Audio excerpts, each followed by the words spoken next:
welcome to Eduply. This is the session on communication.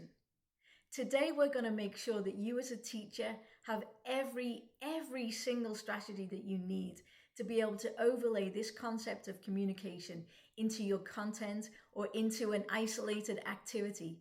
But either way, it will wrap around anything that you're doing to make sure that our kids can communicate effectively. And why is that important? It's important because we live in a world now with increasing communication, whether it's verbal, non-verbal, or through the technology.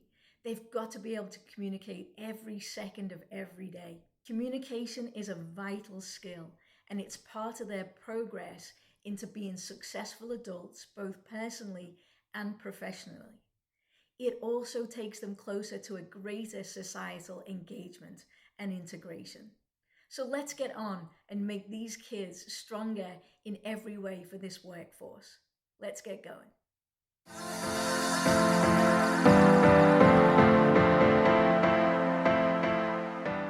So as our students learn to communicate and we empower them, what we're essentially doing is giving them a strategy to articulate their ideas and their thoughts, to let them know that their contributions matter. Not only do they matter, but they're an integral part of their success. So as part of keeping the kids confident, when they're integrating and articulating some of their questions, they're going to become more active members of class. They're going to want to partake in class discussions and in small group discussions. With every discussion that they participate in and they feel confident, they're becoming much more effective communicators. How they communicate verbally will also start to come through in their writing. So it's a win-win every way as a teacher.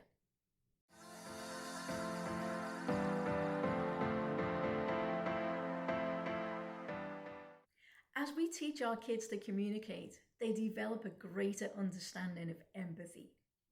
They learn to become more active listeners because they're listening to respond. And when they respond with articulation, they're really formulating their thoughts and ideas to share them effectively. So they start to appreciate different perspectives. There's a greater sense of diversity within the classroom. This in itself is an empowerment tool.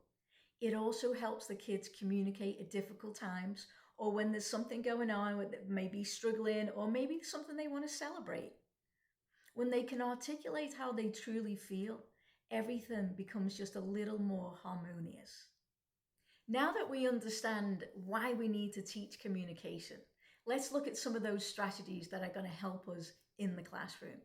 So the first strategy is to provide ample opportunity for communication. Tell the kids when they're doing an activity, we are specifically focusing on how well you communicate. They can have sentence starters, you'll find them on the platform. There's also the things to guide them to support and scaffold that's already there and created for you. Use these tools and tell the kids explicitly when learning how to be more effective communicators. So remember, teachers, this is not about you doing the extra work. This is about you pulling some of the resources from the platform to guide the kids' discussions. Let them use the sentence starters. Let them play with them. Let them personalize them, change them.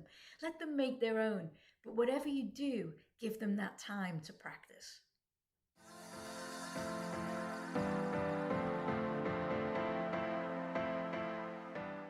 Nonverbal communication is the one thing the kids love to practice. They love it. They know better than anybody how to use their eyes, their body language, their head roll, all of that. They know how powerful nonverbal language is to have an impact. Practice the nonverbal communication to have positive impacts so that the kids are very clear that you can use it in more than one way. More than anything, let the students know that their nonverbal communication skills, married with their communication skills, their verbal communication skills, can produce such effective results and have such a meaningful impact on who they're communicating with.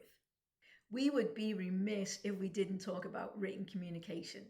And we all know that a lot of students struggle to do this. Even if they love writing, they worry about having the right tone, the right voice, and learning to find their authentic self in their writing.